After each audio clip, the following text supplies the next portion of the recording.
Getting independence is a bit like finally moving out of your parents' house. It's a moment filled with excitement, nerves, and the promise of a new beginning. You imagine all the things you'll do differently, the freedom to make your own choices, and the pride of standing on your own 2 feet. You have your own keys, your own rules, and a sense of freedom. There's a thrill in unlocking your own door, knowing you're finally in charge of your destiny. For the first time, you get to decide what your life looks like, and the possibilities seem endless. For many African nations, the 1950s and 60s were that moment. Celebrations, new flags, and hope for a self-determined future. Streets filled with music and laughter, people dreaming of a tomorrow shaped by their own hands, not by distant rulers. But what if your parents kept a spare key, popping in to rearrange your life? What if, just when you thought you were free, someone else still had the power to walk in and change things without asking? That's the reality for many African countries today. On paper, they're sovereign. The UN recognizes them. Their flags fly high, and their leaders take seats at global tables. But the old colonial powers and new global players still show up, shaping economies and politics. Deals are made behind closed doors, and influence is wielded in ways that aren't always visible. This isn't the obvious rule of the past. There are no more colonial governors issuing orders from grand offices, no more foreign soldiers marching through the streets. It's subtle, complex interference, economic deals, election meddling, and online manipulation. The tools have changed, but the pressure remains, often hidden in contracts, algorithms, and campaign funding. So what does independence really mean if outsiders still hold influence? If decisions are still shaped by foreign interests, can true freedom ever be achieved?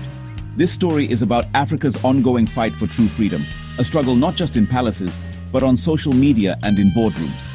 It's a battle waged by activists, entrepreneurs, and everyday citizens determined to reclaim their narrative. We'll explore why the West and others can't let go, from resource hunger to global power games. The continent's wealth and strategic position keep it at the center of international attention. The methods have changed. Gunboats and governors replaced by economic traps, drones, and digital propaganda. Influence now comes through technology, trade, and the battle for hearts and minds. But Africa isn't just a victim. Across the continent, people are pushing back, challenging the status quo, and demanding a new chapter. There's resistance, leaders uniting, citizens demanding more, and a push for a second, deeper independence. Movements are growing and voices are rising for real change. The fight is for economic and cultural freedom, not just political. It's about reclaiming identity, building local industries, and teaching the next generation their own history. It's about changing the locks and deciding what's for dinner, finally, on their own terms. It's about making choices that reflect African values, dreams, and ambitions. This is Africa's ongoing, complicated, and crucial struggle for its future. The journey is far from over, but every step forward is a testament to resilience and hope. And it's happening right now in every city, village, and home across the continent. To understand Western involvement in Africa, you have to look at the history. A relationship that's a lot like dealing with a controlling ex who just won't let go. The legacy of colonialism isn't just about the past. It's a living force that shapes the present in ways both obvious and hidden. European powers carved up Africa for their own gain, drawing borders that ignored local realities and creating economies that served Europe, not Africans. These artificial lines and systems set the stage for decades of conflict and dependency. Independence broke the political chains, but economic and psychological ones remained. The struggle for true freedom was just beginning, as new nations faced old structures designed to keep them dependent. Railways led to ports, not cities. Schools taught European superiority and erased local histories. The infrastructure and education systems were built to benefit the colonizers, not the colonized. The old powers knew exactly where the wealth was and how to keep it flowing out of Africa. Gold, diamonds, oil. These riches built European cities while leaving African communities impoverished. Letting go meant losing profit and influence, so they clung on, calling it guidance or stability. Military bases, advisors, and economic deals kept the old ties alive under new names. France's Francophrique policy kept former colonies in its orbit, propping up friendly dictators and undermining independent leaders. This shadowy influence shaped politics for decades, often at the expense of democracy. Today's involvement is just a new chapter in a long story, a habit of power that's hard to break. Aid, investment, and diplomacy often come with strings attached, echoing the old dynamics. For the West, Africa is still tied to their history, security, and prestige. Decisions made in European capitals still ripple across the continent, shaping futures from afar. They may not rule directly anymore, but they've acted like they still hold the master key, unlocking doors when it suits them and keeping others firmly shut. Why do outsiders keep coming back? Africa's resources, diamonds, gold, cobalt, oil, are the world's fuel. The 19th century scramble was about land. Today it's about contracts and control. Foreign corporations, backed by their governments, chase mining rights and oil deals, often leaving little for local development. Profits flow out, while schools and hospitals are left behind. At a 2025 summit, Namibia's president warned of divide-and-conquer tactics aimed at extracting Africa's wealth. This resource curse keeps nations rich in minerals but poor in practice. Foreign policy is shaped by resource interests. Human rights are ignored if the oil keeps flowing. Elections are manipulated if a candidate threatens foreign profits. The quest for resources quietly justifies political meddling and military aid. It's the unspoken reason behind friendly visits and pressure. In the end, it's all about securing the stuff. For decades, Western powers relied on military force to assert their influence across Africa, establishing bases, launching interventions, and justifying their presence as protection. These foreign armies became a familiar sight, shaping the continent's politics and security landscape.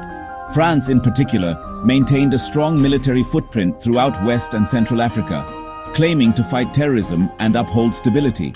French troops were stationed in key cities and remote outposts, often acting as both peacekeepers and power brokers. But the welcome mat has been pulled away. Sahel countries like Mali and Niger, frustrated by ongoing insecurity and foreign dominance, demanded France's departure. By 2025, French troops had withdrawn, leaving behind empty bases and a new sense of uncertainty.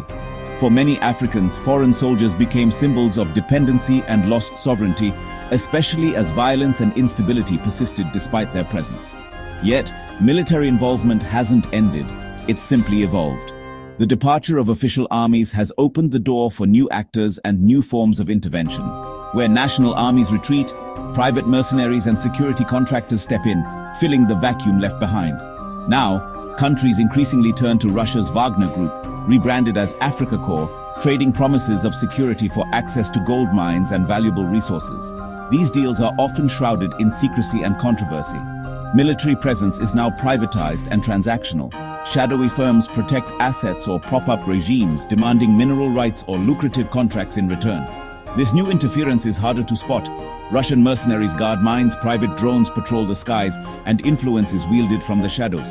The uniforms and emblems may change, but foreign military power continues to shape African politics and decisions behind the scenes. The boots on the ground are different.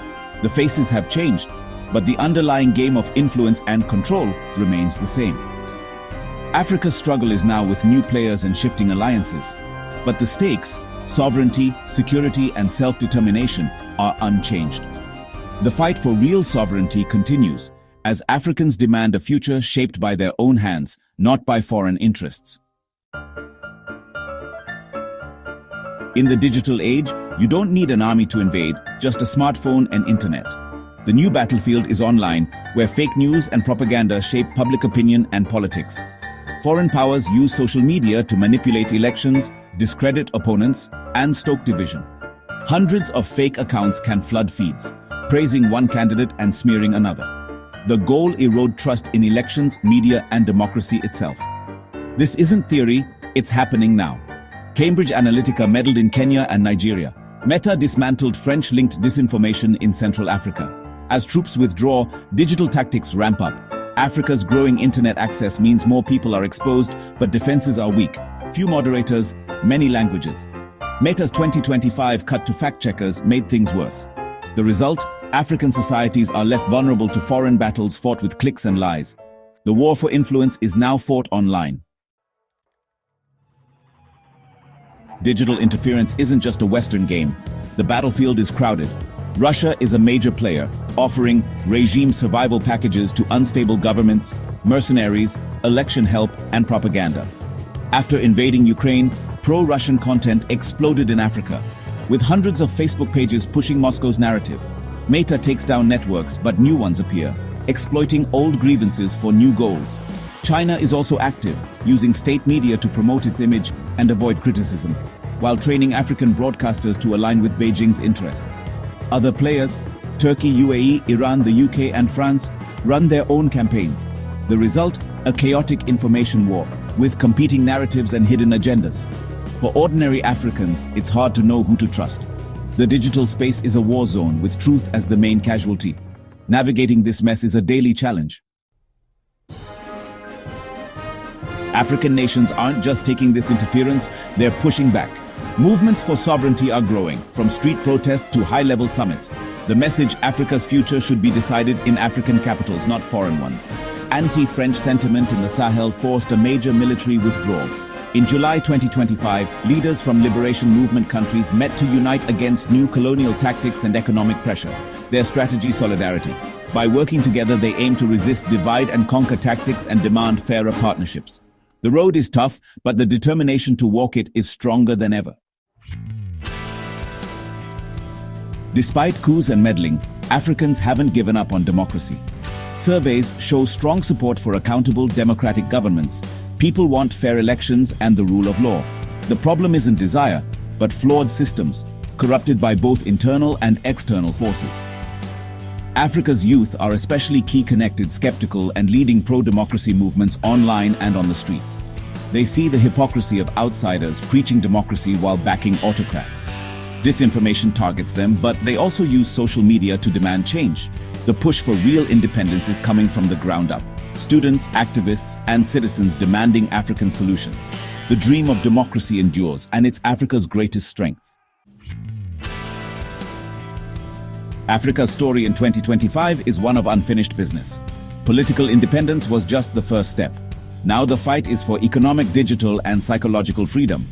Colonial chains are gone, but invisible strings remain, pulled by old and new powers seeking Africa's wealth and influence. The methods have changed. Boardrooms, mercenaries, and troll farms have replaced governors and armies. The goal is the same: control, not partnership. But this is also a story of resilience, leaders uniting, citizens demanding democracy, and a new generation refusing dependency. Independence is a process, not an event. The will to finish the journey has never been stronger. Africa's future is being written now by Africans for Africans.